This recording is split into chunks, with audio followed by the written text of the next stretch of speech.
पहाड़ों की जादुई मैगी। देहरादून के एक कॉलेज के छात्र आरुष, काव्या और हितेश अपने स्कूल ट्रिप पर मसूरी आए हुए थे। आज उनका प्लान था जंगल के अंदर बने एक छोटे से व्यू पॉइंट धुंध घाटी तक ट्रैकिंग का। सुबह सुबह मौसम सुहावना था, पर रास्ता काफी घुमावदार और लंबा था। हितेश थोड़ी देर चलते ही बोला, मुझे बहुत भूख लग रही है, कोई कुछ खाने को दो। तू तो घर से आते हुए 5 पराठे खाकर आया था। रुक जा, व्यू पॉइंट पर शायद कुछ खाने को मिल जाए।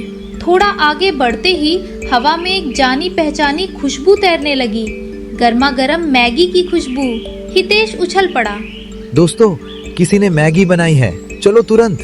तीनों खुशबू के पीछे पीछे एक छोटी सी झोपड़ी तक पहुँचे। बाहर बोर्ड लगा था, मंगला दादी की मशहूर पहाड़ी मैगी, प्यार से बनी, दिल में घुली। झोपड़ी के अंदर एक बूढ़ी दादी मुस्कुराते हुए बैठी थी। आ गए बच्चों, पहाड़ों पर ट्रैकिंग में भूख जल्दी लगती है, आओ बैठो। दादी ने चूल्हे पर मैगी बनाई, जिसकी खुशबू से ही बच्चों की भूख दुगनी हो गई।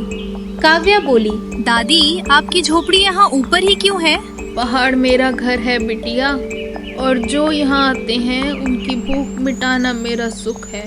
कुछ ही मिनटों में 3 प्लेट टेबल पर आ गई। दादी, ये तो दुनिया की सबसे स्वादिष्ट मैगी है। फिर कुछ ही देर बाद मैगी खाकर जैसे ही तीनों वापस निकलने लगे, अचानक तेज हवा और घनी धुंध ने पूरे जंगल को ढक लिया। रास्ता गायब हो गया, कहाँ गड्ढा कुछ नजर नहीं आ रहा था। आरुष घबराते हुए बोला, अगर हम गलत दिशा में चले गए तो जंगल में खो सकते हैं। दादी, अब क्या करें? दादी ने तुरंत अपनी छड़ी उठाई और बोली, बच्चों, चिंता मत करो, पहाड़ का रास्ता मैं आंख बंद करके भी ढूंढ सकती हूँ, मेरे पीछे पीछे चलो। बिल्कुल पास रहकर दादी चल पड़ती हैं, पर धुंध इतनी घनी थी कि 2 कदम आगे भी दिखाई न देता। रास्ते में दादी मिट्टी छूकर, पेड़ों की छाल को हाथ से महसूस करके आगे का रास्ता पहचानती रहीं।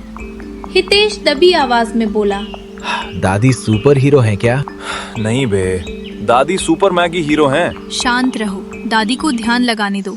कुछ दूरी पर पहाड़ की पगडंडी टूट चुकी थी। अगर बच्चे अकेले जाते तो निश्चित रूप से गिर जाते।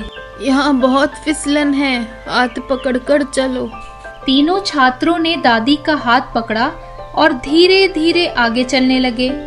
दादी रास्ते के हर मोड़ पर उन्हें रोककर समझाती, यहाँ चट्टान है, यहाँ मिट्टी ढीली है, यहाँ पौधे के नीचे गड्ढा है। आखिरकार 20 मिनट की कठिन यात्रा के बाद वे मुख्य रास्ते पर पहुंच गए, जहाँ धुंध थोड़ी कम थी। बच्चों ने राहत की सांस ली। दादी, अगर आप न होती तो हम कभी वापस नहीं आ पाते।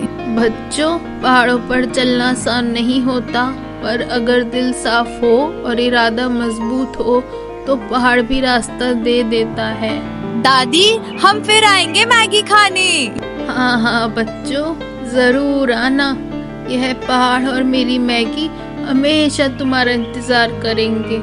तीनों बच्चे बस में लौटे तो पूरे ग्रुप में सिर्फ एक ही चर्चा थी, मंगला दादी की मैगी और एक बूढ़ी दादी जिसने 3 छात्रों को बचाया।